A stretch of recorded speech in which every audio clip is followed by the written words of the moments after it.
During this session, we're moving on from our last focus on learning theories of addiction, where we looked at classical behaviourism that includes classical and operant conditioning by way of understanding the development of addictive behaviours. In this session, we're going to be focusing on social learning theory, which is, in historic terms, a kind of a development on the earlier learning theories. I'll say a little bit about, before we get into the application of social learning theory for understanding addictive behaviour, to some of the history that sits behind social learning theory, so that you can place that in context. So I'll say first some things about the historical development and key concepts of social learning theory. And as I mentioned in the last session, it's really important to understand social learning theory as a development of learning theory, as opposed to a completely new theory in its own right.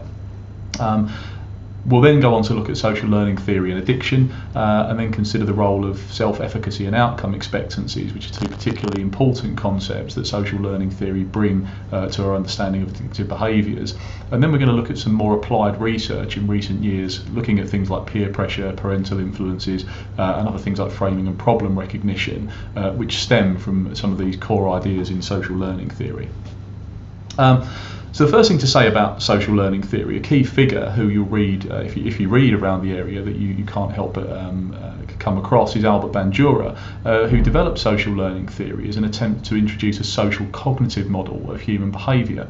So if we understand learning theory itself as being a sort of, it's not simple, but a simplistic idea that all human behaviour is the product of direct experience and learning, there's this idea, particularly in classical conditioning, of a stimulus-response relationship. So we as organisms exist in a world and we just respond to cues and things that go on around us in a very definitive way. What Bandura did, and his contemporaries, was to reintroduce the mind, to reintroduce cognition. So the idea being that you experience things in the world, and of course they shape your behaviour, as learning theories suggested they would, but they don't necessarily always influence them in a completely direct way. So your interpretation of the experiences that you have, the way that you internally process those experiences, will act as a kind of a mediator of the way in which those experiences will affect the way that you go on to act in future.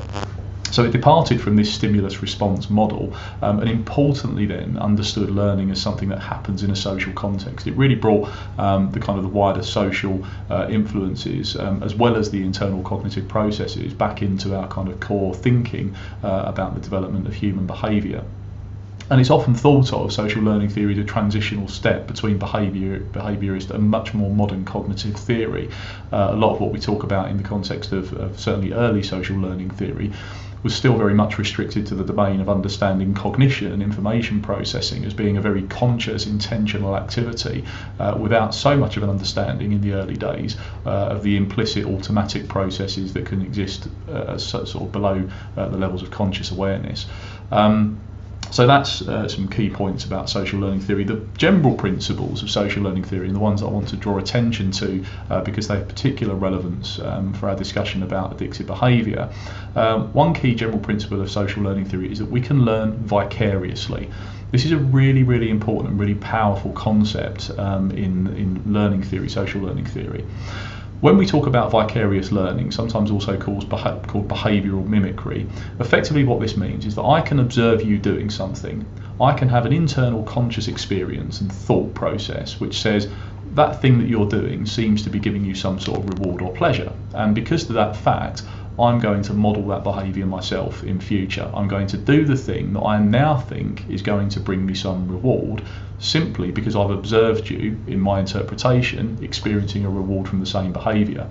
Now, importantly, that process is not something that could be accounted for by learning theorists, because learning theorists rejected the mind. They rejected the importance of these internal mental processes in understanding human behaviour. So the idea of vicarious learning, if you think about what that really means, the only way that I can learn through your experience in that indirect way is if I can stop and think about what I think you're experiencing. You don't need to tell me, you don't need to say to me, Tony, I'm doing this thing and it's really enjoyable. I can interpret that based on the way that you react in that situation. So vicarious learning can be a powerful shaper of behaviour, and of course it will be influenced by things, for example, like whether or not you respect the person or like the person who you're observing. If you think that you're similar to the person who's doing the thing that seems to be enjoyable, or indeed seems to be doing something that they're not enjoying at all, it will be more likely that I'll decide to mimic that behaviour in future, or to model that behaviour. And so that's a really important component of social learning theory, particularly if we think about, as we'll come to at the end of this session, some factors like, for example, peer pressure and the effect of social norms on behaviours such as addictive behaviours. Why do young people begin smoking? Lots of different reasons why, but peer pressure is a really important one. And peer pressure, if you think about it, can be a form of vicarious learning. It's not entirely, it's its own distinct concept, but I can't kind of reinforce enough the importance of this concept of vicarious learning or modelling, because humans are social. We learn from one another all the time.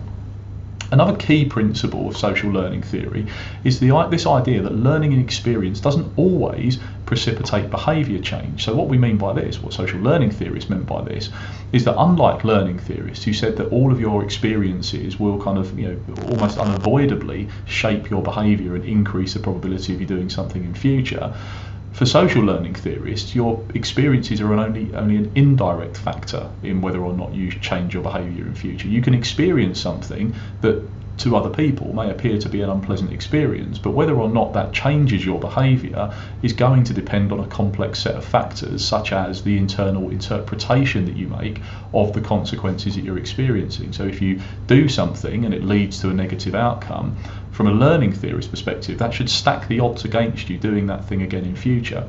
For a social learning theorist, the argument would be, well, it would depend on, for example, whether or not you attribute the negative outcome to the thing that you did. If you make a determination that these bad things that have happened as a result of something that you've done are actually not a direct consequence of the thing that you did, you could use concepts like denial, for example, that would be relevant in the context of addictive behaviour.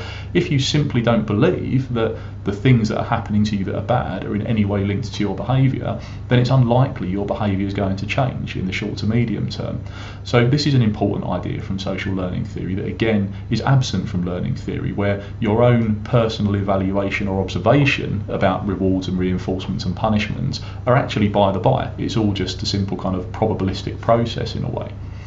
So reinforcement and punishment, then, there are these indirect factors, and they're indirect because cognitive processes, internal thought processes, are now within social learning theory understood to play an important role. So rather than stimulus response, what we have is stimulus information processing and response. Something happens to you in your environment, you process and interpret that experience, and your interpretation of the experience is the thing that shapes your behaviour, not just the experience itself.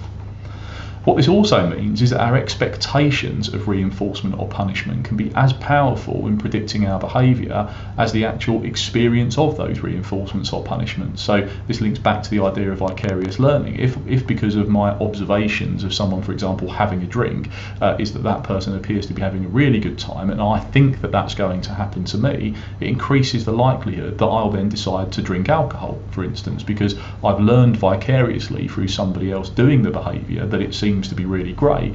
And this comes back if you think about things like, for example, marketing and the way in which in the media and the press and the videos and movies and so on, the restrictions that we put in place around things like alcohol and smoking, not glamorising drug use and so on. The idea of that is intended to be that actually some of these vicarious learning experiences, seeing something and being told that it's good by people who you respect, is going to have an impact on your behaviour. So again, thinking back to the last session on learning theory, this is a real development on the ideas about the way in which our experiences shape our behaviour. For social learning theory, it's not just our experiences, it's our anticipated experiences, the things that we think might happen, even if we've never done the behaviour before. A really important concept in social learning theory is this, and we're going to focus on two concepts in particular through the session: self-efficacy, and we'll come on to in a moment outcome expectancies. Self-efficacy is effectively a feeling of competence or capability in performing a behaviour. This is really important because if you have a low degree of self-efficacy, it's likely to lead to behavioural avoidance. We're unlikely to try to do things for which we feel it's likely we're going to fail. We don't think we're going to do well at the behaviour. And equally, if we feel highly efficacious, if we have a high degree of self-efficacy in a particular behaviour or achieving an outcome, it increases the likelihood that we're going to do it, because who doesn't want to succeed and get positive experiences or experience positive affect from doing things where we're successful. And again, this notion that it's not just about the actual knowledge, it's not about any absolutist sense of you definitely are really good at doing a certain thing or you definitely are really bad. The belief about whether or not you think you're going to be, or whether you have high or low self-efficacy, regardless of your own experiences, is likely to increase or decrease effort and persistence. Certainly if you believe that you're capable of doing something, not only are you more likely to try, but you're also more likely to persevere and to keep putting more effort in, particularly if you experience early failure. In terms of smoking cessation, we'll come on to just shortly, it's certainly the case that people who have a higher degree of self-efficacy in their ability to quit smoking, not only are they more likely to try in the first place, but they're also more likely to be able to deal with slips, with the occasional relapse or lapse. So alongside self-efficacy beliefs, outcome expectancies are another really important component introduced into our model or way of understanding human behaviour from social learning theory as we build on what we understand from learning theory. And outcome expectancies are best described as being if-then beliefs that are related to behaviours or outcomes. So the idea of an if-then belief, if I do X, then Y will occur, is those simple, forward-looking, predictive beliefs that we have about the way the world works. And that's largely built on our experiences, but can also be based upon vicarious learning, modelling, things that we've been told and that we've learned in other ways. So these if-then beliefs are really powerful predictors of behaviour. They're important because if you think about what this means, that actually if you were building a kind of your own human from scratch or your own robot from scratch, and actually building it in such a way that based upon its experience of living in the world, it starts to be able to think ahead and think, if I do this, then that will happen. That sort of predictive power is a really important component of what our mind is able to do. So there are lots of different types of expectancies, and we'll give some examples of them in a moment. So you can have these outcome expectancies, if I do this, then that will happen. But you can also have, and self-efficacy and outcome expectancies are not really entirely distinct. They overlap with one another. You can have self-efficacy expectancies, so expected outcomes that are based upon your self-efficacy beliefs. Because I have a low degree of self-efficacy in my ability to do something, I expect that I will fail if I attempt to do it. So these two things interact with one another quite closely. We can also further deconstruct outcome expectancies into different subtypes. So you can have an action outcome expectancy. So I have an expectancy about the outcome in the sort of the wider world, as it were, based upon an action that I'm thinking of performing. So if I buy a lottery ticket, I could have an expectancy that I will win the lottery. A thing will happen to me as a result of my action of buying a lottery ticket. You can also have action outcome expectancies, which are things that if I do, I think will have an impact on my ability to do something else. So if I work hard at the gym and train, I'll be able to run faster in the marathon. And of course, similarly to when we were looking at the concepts of operant and classical conditioning, where I was giving sort of very simplistic one-to-one examples, equally you can probably also start to see that actually expectancies and self-efficacy beliefs won't operate in a really sort of one-to-one way. There'll be lots of expectancies and self-efficacy beliefs all competing with one another all at the same time. So these are just simple examples, but actually you can sort of think if you're planning to do something over a long period of time, studying for a qualification, looking to try to get a job, it's not just going to be a simple action or action outcome expectancy that you have. It'll be a really complicated one with lots of different branches, and and if this happens, then I'll feel that way, and so on and so forth. But hopefully that's useful just to understand the core concept of what these expectancy beliefs can look like. Now, it's also important to think about what the potential outcomes of actions could include, and as far as expectancy theory is concerned, it can relate to a range of different things, but some important ones in particular would be outcomes related to the external world. So if I do something, then a thing will happen in the world around me. But also intrapersonal and extrapersonal affective changes. Affective changes meaning emotional changes, intrapersonal meaning things that happen to me. So if I do this, then it will make me feel good. If I do this, it will make me feel bad. But also you can have these beliefs, these outcome expectancy beliefs about the way that your behaviour will affect somebody else. If I do this, it will make my partner happy. If I do this, it will make my partner feel sad. So these different sorts of beliefs that we can have can relate to some really complex social outcomes, and particularly those relating to emotion. And because particularly for our own personal emotions, they can be quite powerful drivers of behaviour, you can easily imagine how outcome expectancies can really have quite a strong impact on the way that people choose to behave and interact. Another important dimension that often in talking about outcome expectancies tends to get forgotten is this notion of expectancy value, and this was based on work from Fishbane and Eisen and Edwards back in '54. And expectancy value models of motivation are really based on this idea that yes, okay, you can have these beliefs about what's going to happen if you do something in the world around you. You can believe that if you do something, it will make somebody sad. Now, on a simple analysis, you could say, okay, well in that case, maybe you won't do that thing if you think it's going to make someone that you know sad. But what if you don't care? What if you don't care about that particular person? What if their feelings are not important to you?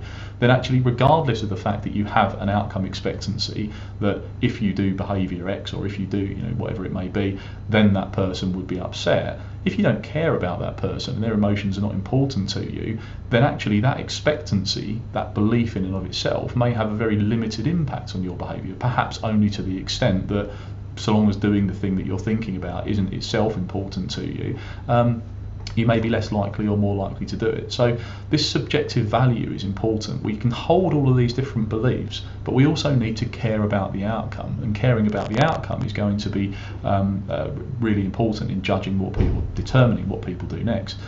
And what I describe here is expectancy and value being orthogonal dimensions. What that means is that each can go up and down sort of independently of one another. You can have more or less strong beliefs, and expectancies are not just absolute. We don't simply believe in a very simplistic way, if I do behaviour X, then Y will happen 100% of the time. We can have stronger or weaker expectancies about things. It could be about likelihood. So if I do behaviour X, behaviour Y might probably will happen, or it might happen, but on balance is probably less likely than it is to happen. But the idea of it being orthogonal with value is that value can equally go up and down as well. And of course, if you can start thinking about sort of complex interpersonal relationships and dynamics, you can also see how expectancies and subjective value beliefs can change over time. So you could care more or less about what a person thinks of you depending upon how your wider relationship with them goes. So these things can interact in quite complicated ways and have a really significant impact on behaviour. The final category of expectancies, and this isn't really a different type of expectancy as such, it's more of a subcategory of expectancies in general, but identified by Irving Kirsch back in the 80s, is this notion of response expectancies. And these are particularly important in the context of addictive behaviours when we're talking about things like withdrawal and tolerance, for example. And response expectancies are simply expectancies regarding the automatic outcomes or responses that we'll experience. So, for example, pain, fear, physiological arousal, cognitive arousal, and so on. And the reason that Kirsch identified these and said that they're important to understand as a distinct subset is that these sorts of responses or outcomes for us, experience of pain, experiences of fear, experiences of anxiety, are really powerful attention-grabbing things that influence our behaviour disproportionately. It's worth considering some of the literature around, for example, chronic pain. People who experience chronic pain, it's a really difficult thing to live with because it's pain that won't go away, is often not influenced or helped positively by medication and other interventions, but it's really difficult to distract yourself from being in pain. We all know if we're in pain, if you've got bad back or you've hurt yourself, it just makes you miserable, because the natural human response to physiologically when you're experiencing pain is to almost pay attention to the pain to try to do something about it. So what Kirsch was identifying here wasn't that there's a different type of expectancy per se, but simply that when we think about the sorts of expectancies people have, these sorts of outcomes, these sorts of beliefs, if I try to quit smoking, then the nicotine withdrawal that I experience could be completely unmanageable. It could be catastrophic for me. I could hate that feeling of anxiety that goes with nicotine withdrawal.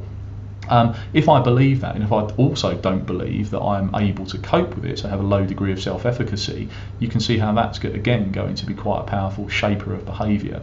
So The cognitive appraisals that we make of these different outcomes, whether we think they're likely to happen, do we think we're able to cope, i.e. do we have a degree of self-efficacy in dealing with the outcome and so on, is all going to impact on behavioural changes. But I mention these in particular, as I say, because of the link with withdrawal, which is a very physiological, very immediate and very aversive response for many people, both in terms of behavioural addictions as well as addictions to drugs.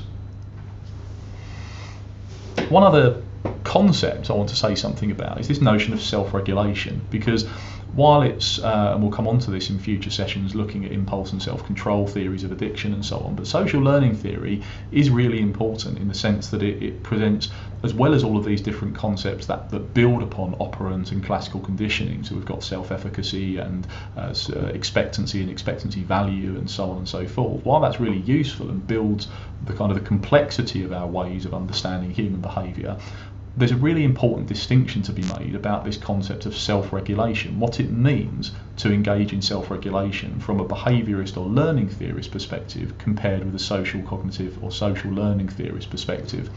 Now, behaviourists would argue that self-regulation is really just a kind of a sort of a meta construct. It's something that we observe, it's epiphenomenal, meaning that it's not real. We don't really control our own behaviour because effectively we are a product of our learned experiences. We're not making kind of conscious, intentional decisions about what to do. We're simply sort of acting in this automatic way, being influenced by, in effect, the entire history of all of our reinforcements over time. So we're being controlled more externally than internally. Social cognitive theorists, on the other hand, are arguing that we consciously do set our own goals and standards. We make different appraisals of the experiences that we have, which means that for a social cognitive theorist, self-regulation means something quite specific, as opposed to behaviourists who really didn't say a great deal about it. Self-regulation from a social learning theorist perspective is much more definitive, that we are making decisions, we are making appraisals of the things that go on around us, and that is guiding our future behaviour. So I want to break down a particular model in self-efficacy work, which is the self-efficacy and relapse prevention model, because this shows, I think, quite an important practical application of some of the theoretical ideas around self-efficacy that came from Alan Marlatt's work. And Marlatt and colleagues identified these 5 different subtypes of self-efficacy that they felt were important in both relapse and prevention work in the context of addiction. They break down here, you can see that the first 2 types, resistant self-efficacy and harm reduction self-efficacy, as being particularly important if your work is in the prevention field. So if you're interested in trying to stop young people from smoking, stopping people from drinking too heavily, sort of developing problems with drugs or gambling or whatever it may be. So resistance and harm reduction self-efficacy are important for prevention. They then identified 3 subtypes of self-efficacy that are important for both treatment and relapse prevention, which are pre-action self-efficacy, maintenance self-efficacy, and recovery self-efficacy. And because I think this model is important, and because I think it generates some important insights for both understanding addictive behaviour, but also seeing the potential practical application of this concept or idea of self-efficacy, I'm just going to walk through each of these types briefly now. So resistant self-efficacy is essentially what you could think of as being primary prevention. So by primary prevention we mean things that we can do to try to prevent a person from ever smoking, for example. So a primary prevention strategy to try and reduce smoking would be successful if young people, for example, never picked up a cigarette in the first place. So resistant self-efficacy comes from the confidence that we have in our own ability to avoid substance use in the first place. So it's not about if I experiment, can I control it? It's about, do I think I might be able to resist doing the behaviour in the first place? And the example here from the work of Conrad and Stacey and others shows that a combination of peer pressure and low resistance self-efficacy predicts the onset of smoking and drug use in adolescence. So if in effect you're a young person who experiences peer pressure, so you've got a group of people around you who are encouraging you to smoke or try cannabis or whatever it may be, but you also have a low degree of resistant self-efficacy, i.e. kind of the confidence in yourself to say no to people when they're offering, that increases the likelihood that you are going to take it up, to try. So thinking about that from a prevention perspective, the things that you might do would be to identify young people who have a low degree of self-efficacy. I mean, you could argue maybe let's try and get rid of peer pressure, but of course that may be a much taller order. Young people are inevitably going to pressure one another. I'll come on to some work just shortly looking at peer pressure amongst adults. It continues into adulthood for sure. It's not just a young person's game. So low self-efficacy is perhaps something you could target. Are there things that you can do to provide sort of refusal skills training, to help develop confidence amongst young people to be able to say no? If you're in that situation, put on the spot, how would you deal with it without making yourself look uncool or whatever it might be that you're concerned about? So resistant self-efficacy is that first step before you've even gone near using a drug, placing a bet, drinking alcohol or whatever. Do you feel that you'd be able to resist the pressure to do it? Harm reduction self-efficacy is for many things, and particularly for substances like alcohol, which are of course widely socially acceptable, and it's not something where there's a sort of unlike smoking, the message is just don't do it. With things like alcohol or indeed gambling, there's this notion that you can perhaps somehow do it safely.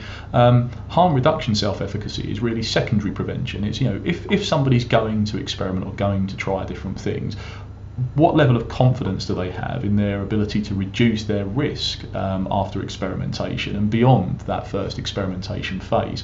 And again, this idea that people can have a greater or lesser degree of self-confidence or self-efficacy is important, because people with a low degree of harm reduction self-efficacy may be at greater risk of developing problems with alcohol or drugs or whatever it may be, i.e. if they ever feel like it's getting out of control but they don't feel confident in their ability to be able to sort of it back a bit, then the likelihood is that they'll just continue kind of snowballing and a problem could develop. Coming on then to the three types of self-efficacy which are related to to treatment and relapse prevention. So pre-action self-efficacy is effectively your confidence in your intention to change behaviour plus your motivation to act.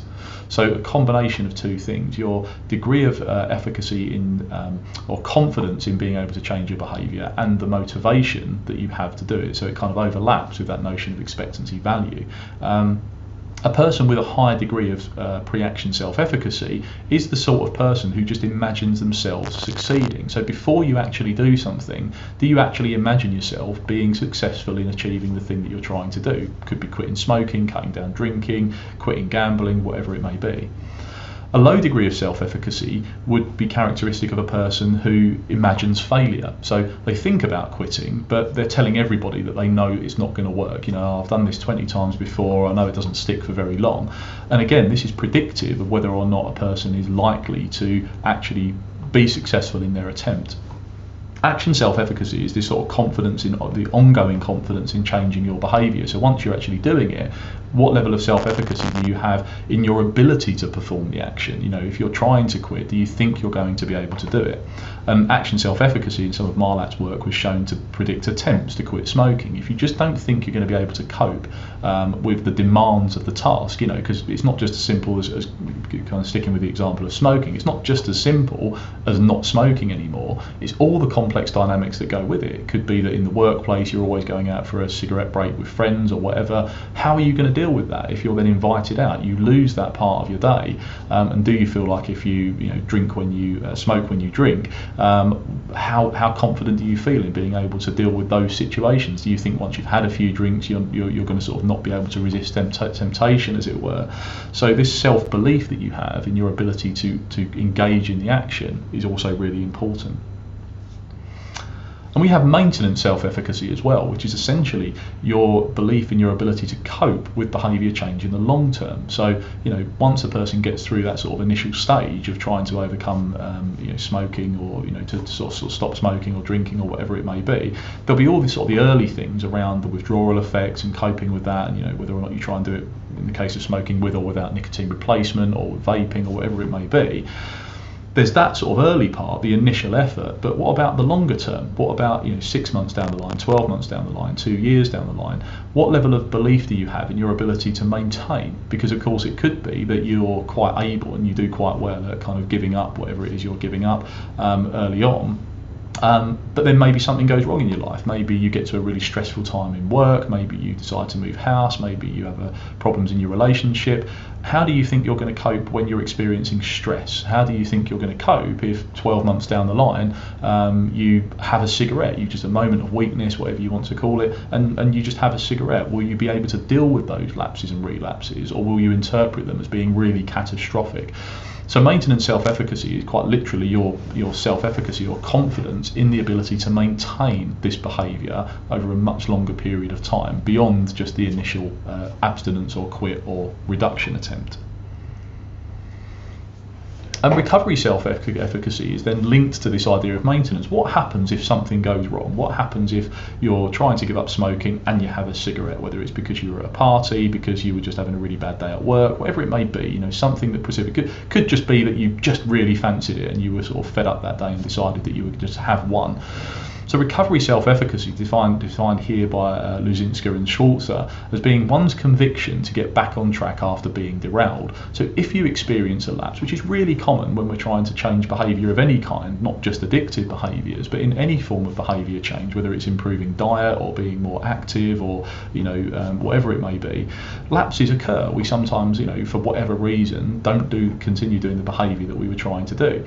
Now, a person with a high degree of recovery self-efficacy is somebody who would attribute that to external factors. So if you have a high degree of recovery self-efficacy and a lapse occurs, if you have a high degree of self-efficacy in this area, you're likely to say, well, it was just something going on. Things were just really tough for me at that point and that was it.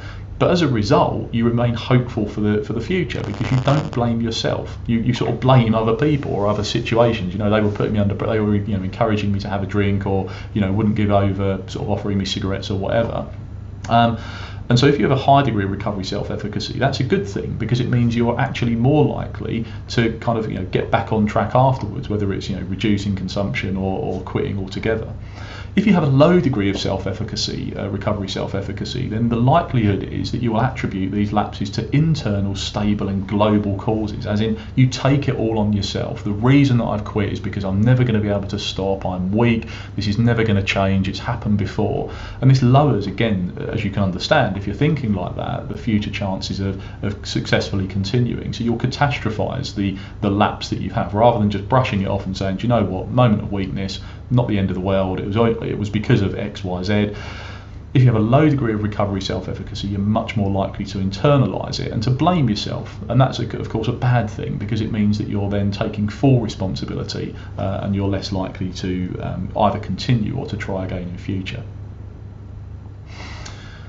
Now, in terms of outcome expectancies and their application to addiction, it is important to understand, certainly from Bandura's perspective, that self-efficacy and outcome expectancies are distinct, but the type of outcomes that we expect are of course heavily influenced by self-efficacy expectancies, so the level of confidence we have in things. So in addition to the value that we place on expected outcomes, which determines whether we bother trying effectively, the self-efficacy beliefs that we have are also going to influence the likelihood that we think the outcome will occur. So I could think that if I play poker, for example, that I know that one outcome is I could really win big, but I could also have a really low degree of self-efficacy, as in I barely know the rules of poker and I don't think I can bluff, and therefore my self-efficacy expectancy is that I don't think I'm able to make the outcome occur.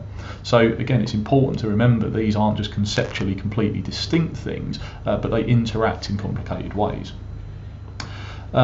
Goldman's done a lot of work around alcohol expectancy theory in particular, and gives a good definition here, which is that expectancies should be thought of as information templates or memories stored in the nervous system that prepare one for the future circumstances based upon his or her previous experiences.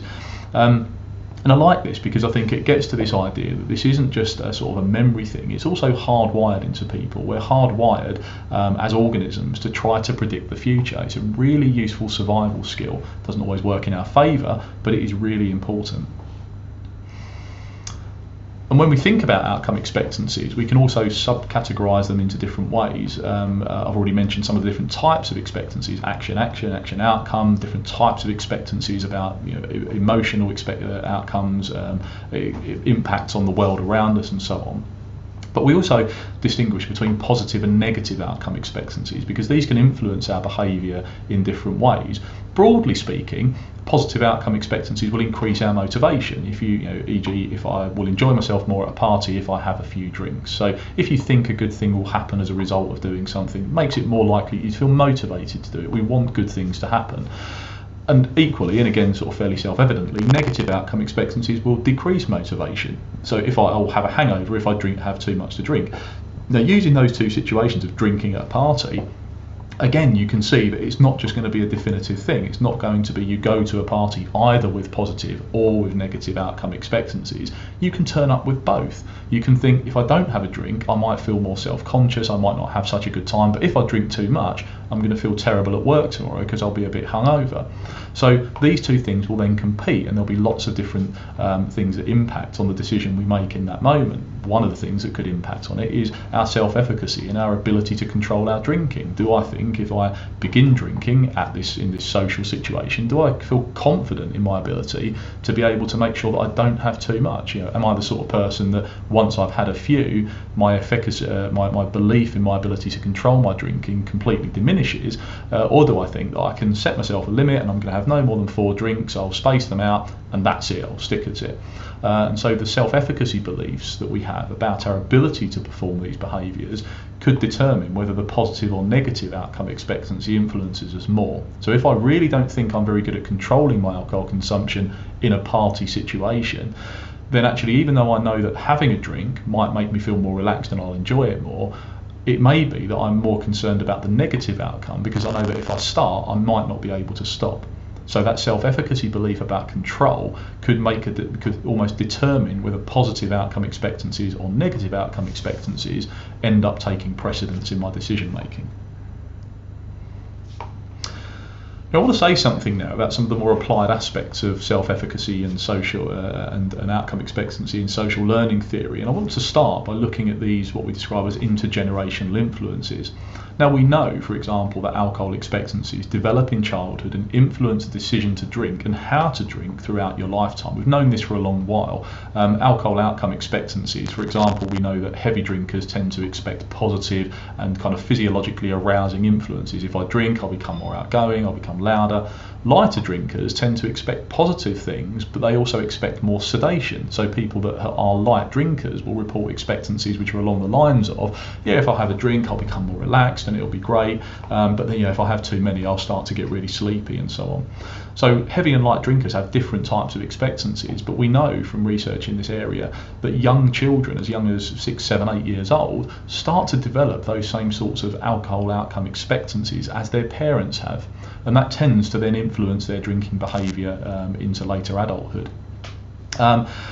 It's also, and this was one of the studies Stacey Newcomb and Bendler in 91, looking over a 9-year period, found exactly that, which is in the context of drug taking behaviour, the expectancies that adolescents had when they were much younger predicted the way that they interacted with drugs when they were older. So these are really powerful, and they're sort of the beliefs that we hold, these memories that we hold, really do shape our behaviour in the long run.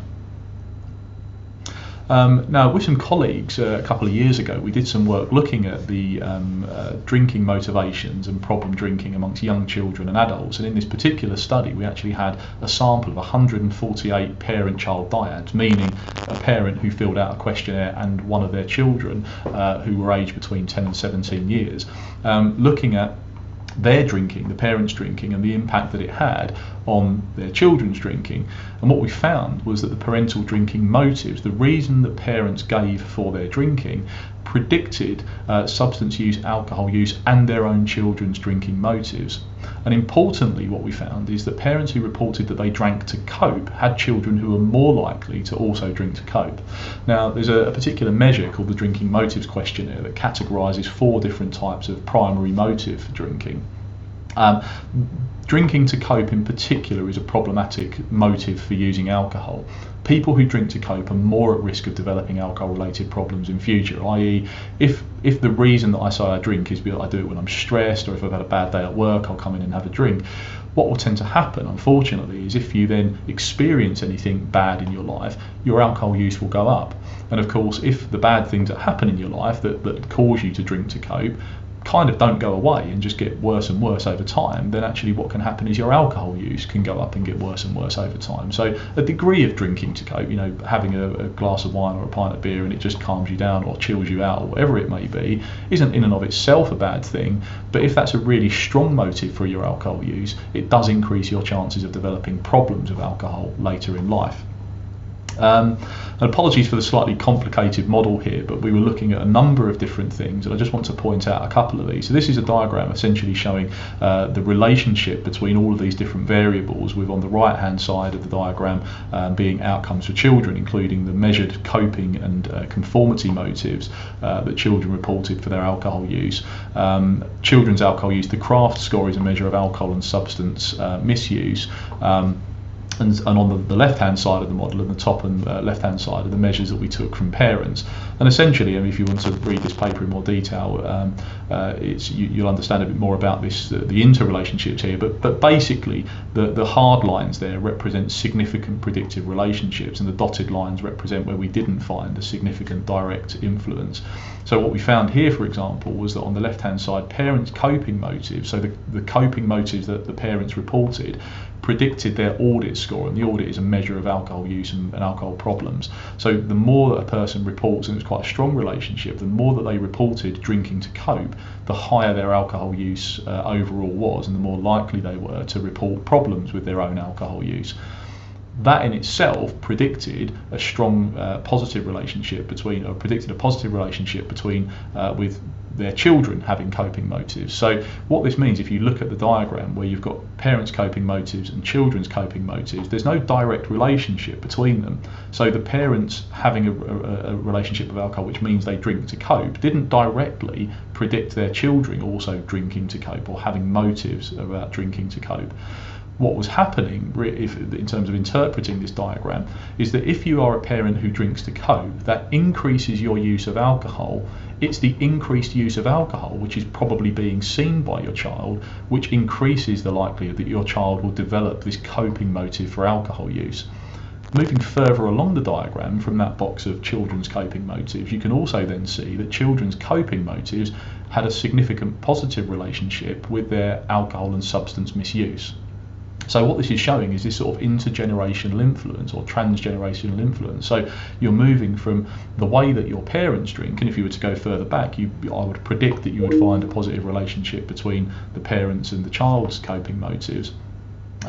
And you can see that's what's happening, that there's this link between the two. So this is really important in terms of understanding, and particularly I think with alcohol more so than probably any other drug, because of the really strong cultural connections that we have with our alcohol use, how embedded culturally alcohol use has become in different ways in different societies over time. This is really starting to sort of unpick the work that we did here, and other work in the area is really starting to unpick how these relationships can have an impact. If you have a bit of an unhealthy relationship, let's say, with alcohol as a parent, and you drink more, your children do see it, they are observing it, and that does have an impact on how they come to think alcohol should be used, and subsequently it has an impact both on their own beliefs and motivations, but on their actual behaviour as well. I want to move on now. I've already mentioned peer pressure as, in the context of social learning theory, another important area, thinking about the role that social norms and the role that other people's beliefs can have on our behaviour. And we did this several years back now. You may be familiar with or remember the fad that was neck nomination.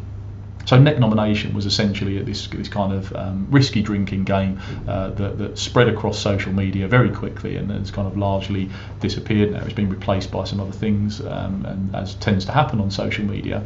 Neck nomination effectively involved recording yourself doing something stupid, necking a drink, or not necessarily something stupid. There were probably slightly less dangerous things, but there were some really dangerous things that people did. So doing something dangerous, downing a drink and nominating someone else, hence neck a drink, nominate a friend to do the same. And there are a couple of examples here of deaths that were associated with it. So quite sadly, these two young men, as a result of, I think it was jumping into a river in one case, in another case I think it was alcohol poisoning due to drinking far too much, that there were deaths associated with this.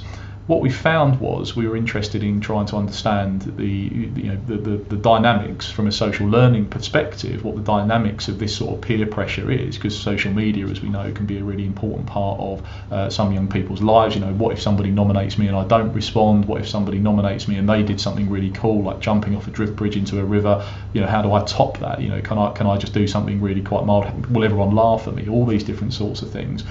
And importantly, what we found is that as you would expect, whether or not a person reported having neck nominated or engaged in neck nomination, it was more common amongst heavy drinkers. But importantly, it was more common amongst people who were reported being susceptible to peer pressure. So simply being more susceptible to peer pressure puts you at greater risk of doing these things that could actually put you at greater risk of harm. Also looking at drinking motives and peer pressure and other sorts of risky drinking behaviours. We did some work a few years back now looking at pre-partying. So pre-partying is essentially drinking before you go out, but in particular drinking quite a lot. So not just having a drink while you're getting ready before you go out, but often getting completely drunk, or you're very, very drunk before you go out. And there are different motivations for doing that. We use something called the pre-partying motives index or inventory, and what we found that it was common amongst both underage and adult drinkers. So this was a piece of research carried out in a college, so 16 to 17-year-olds was in the sample, and university students who were kind of in the UK legally able to drink alcohol. And so we looked at these different motives amongst both underage drinkers and university or adult drinkers. And what we found is that both groups reported pre-partying to enhance social interactions. So this idea that the reason that you pre-party is because of a degree of social anxiety, because I'm going to go out, I'm going to be mixing with other people, and both groups, underage and university age drinkers, reported pre-partying to enhance social interactions.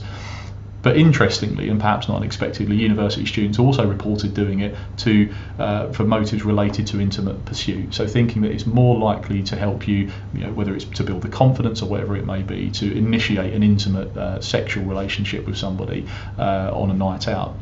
So these sorts of motives, again, thinking about where these come from, thinking about how we learn that vicariously. If you go off to university and you join other people and it's what everyone else is doing, then these sorts of motivations for drinking can build, and it can shape drinking behaviour. And we could see quite a high rate of pre-partying amongst both of these groups. And so that's another important way in which you can see that these sorts of social learning concepts, the expectancies that we have about what we're going to do, can influence. And pre-partying, it also should be said, is again heavily associated with, or strongly associated with various adverse outcomes, more likely to sort of have an accident or to whatever it may be. Because of course you're going out, before you've even gone out, you're not just a little bit tipsy, you can be quite drunk.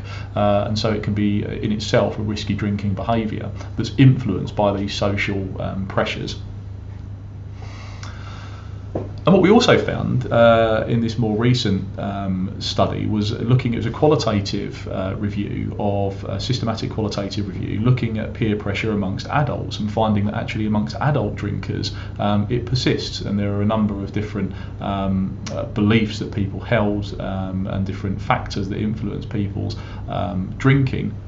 But it was the first because a lot of the research around peer pressure has actually been looking at young people. It's been looking at the groups similar to what I've just mentioned, college and university age samples, and this sort of view is almost that peer pressure is really something that happens to young people. And so this paper, we were looking at the evidence around adult drinking and found that actually there was quite a strong relationship and different sorts of things that influenced people's drinking. And here we put together, looking across all of the different factors related to peer pressure, some of which were things that influence peer pressure. So in the centre of this diagram here, peer pressure to drink alcohol was influenced by the wider social context, the conditions affecting peer pressure, and also the strategies that people had for dealing with peer pressure. But we also found evidence around the experiences of peer pressure and the consequences of peer pressure. Again, this is amongst older adults. The wider social context included things particularly for male drinkers, this sort of idea of manning up, that you've got to have a drink, you've got to drink more when you're out, you can't go out with the lads and just have a couple or have a sort of soft drink every other drink, as might be advised to reduce your alcohol consumption. And people didn't want to feel like an outsider, they wanted to fit in. It's the sociable thing to do, have a drink drink, be sociable. And sort of being perceived as being boring or dull if you didn't drink along with everybody else. And other things like dealing with not wanting to drink, needing an acceptable reason. What do adults consider the acceptable reasons to not drink to be? If you say I'm not drinking, will people say, "Oh, are you on medication? Are you on antibiotics?" Could it, do people feel that it's okay to say, "Well, I just don't fancy drinking, but I also want to come to the pub and socialise"? That's something that in our culture, certainly in the UK, I think is a far harder thing for people to convey. This idea that you're not on the same level as everybody else. And people often reported that one of the consequences of peer pressure is just caving in, drinking when you don't want to. And so you can see these sorts of social pressures and self-efficacy beliefs, of course, would play a role in this, as well as outcome expectancies. What do I think people will say if I turn up and say I'm not having a drink with you tonight, but I'll happily stay and have a soft drink and we can have a good night out? How do you think people are going to react to that? Those are outcome expectancies. Self-efficacy beliefs are going to be around your ability to deal with the consequences of that. And so the last thing that I wanted to come on to was just to say something about framing and problem recognition, because this is yet another consequence of the sort of social pressures that people face, the expectancies that we hold, the outcome expectancies that we have, self-efficacy beliefs that we have. And we've shown in this particular study, was another systematic qualitative review, we've shown that some groups of people at high risk of alcohol harms, in particular this was middle-aged men who are getting into an age range. If you're a heavy drinker, you're getting into middle age, you're much more likely to start seeing some of the harms that come with long-term alcohol use, not the acute harms that people often think about, alcohol poisoning or having an accident or having terrible hangovers, but the long-term chronic effects from drinking high amounts of alcohol over a lifetime. As you get into middle age, it starts to become you're at greater risk of starting to see some of those things happening: heart disease, liver problems, kidney problems, and so on. But interestingly, amongst these groups who are actually objectively at high risk of alcohol harms and may even be experiencing some of them already, they don't see their own drinking as problematic. They contrasted their drinking, they framed their drinking around this idea that that I'm not a problem drinker. To be a problem drinker means getting up in the morning. They saw it around this, sort of framed it in this idea of being an alcoholic, that it was a binary, that you either, if you're not getting up first thing in the morning and needing a drink, then you don't have a problem with your alcohol use. And it couldn't be further from the truth. You can be drinking quite a lot of alcohol and not have really sort of strong signs of physical dependence, and put yourself at really significant harm as you're getting older. But people tended to want to think of it in that way, that they would contrast their very heavy drinking with that of a problem drinker. I'm not alcohol dependent, I'm not I've still got a job, and I've still got a family, and so on. And they also tended to frame their own drinking choices as freely chosen. Now, what I've just described, some of the work around peer pressure, suggests that it's not that free. It's not as if people are forcing you to do something, but your freedom in that sense around the way that you choose to drink is strongly influenced by what other people think you should be doing, and that's a sort of an unavoidable truth, I'd say.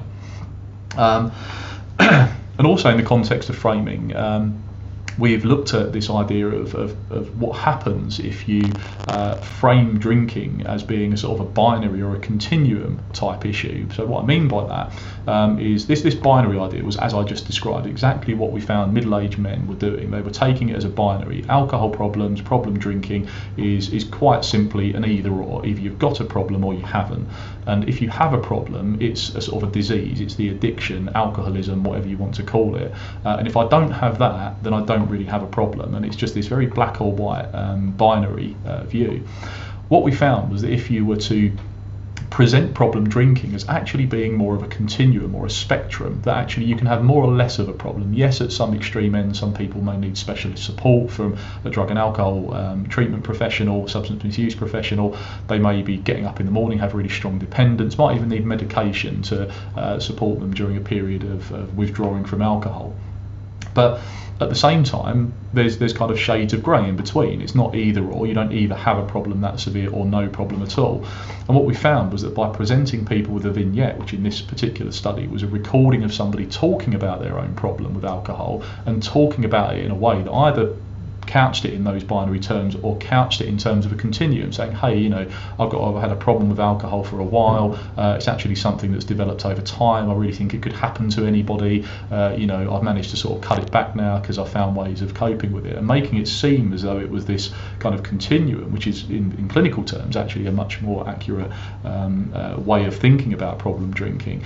What we found was that increased the likelihood that people would recognise their own problem. They would be more likely to, so amongst harmful drinkers, so people who objectively, based on objective measures, we would consider to be people who are harmful drinkers, experiencing harms already, whether it's health problems or concern from other people, people were more likely to recognise those problems if you spoke to them about problem drinking as a continuum than as if it was some sort of binary either or. So that's a really important kind of application of thinking about some of these social approaches to, or social learning approaches to understanding addictive behaviour, and I hope that's been useful. So just to sum up on what we've learned, hopefully through this session, the first thing is that we've got social learning theory, is this development on classical learning theory, behaviourism, which takes the basic concepts of classical and operant conditioning, which are still really important ways in which we learn and pick up information and associations in the world around us, but it's then been applied, or it's then been expanded to take into account the broader social context. But importantly, it also adds in the human mind. It takes what, you know, you could think about behaviourism or learning theory as essentially being the psychology of behaviour, whereas social learning theory, and more modern psychology, is often described as the psychology of mind and behaviour, seeing those two things as intrinsically interwoven. So social learning theory brings these really important concepts of self-efficacy, which is your degree of confidence, and outcome expectancies, which is what you think is going to happen. And helps us to understand various different dynamics that go on when a person is deciding whether or not to do something. We looked at Alan Marlatt's work and saw that there were different types of self-efficacy that can impact on different stages of whether you're trying to prevent a problem from occurring, say amongst young people in schools and trying to help them quit smoking or stop smoking, not smoke in the first place, but also in terms of treatment and relapse prevention. Self-efficacy plays an important role, and these can be and often are in fact targets in clinical interventions for helping people to more successfully recover and also deal with lapses and slips during their recovery more effectively than if they just catastrophize them. And then during the last part of the session, we looked at some of the more practical applications of this social learning theory perspective, the idea that there are these motivations that are the result of both our expectancies as well as our self-efficacy beliefs, and how they can lead to influences of peer pressure, modelling amongst young people, picking up, you know, really important beliefs about alcohol use and why you drink from a very young age that stick with you into your own adulthood and will shape and impact upon your own drinking. And we learn those from a very young age from our parents and from people, adults that are close to us when we're young. And then we looked at, just towards the end, some of the influences of adult peer pressure, which, you know, this peer pressure isn't just a kid's game, it is something that happens to older people as well, or adults, not even just older people, but adults in general. And then we finally finished on a consideration of framing and how presenting things to people in different ways can have an impact on how they view, in the particular examples I gave, of recognition of their own problems with alcohol. So I hope that's been useful.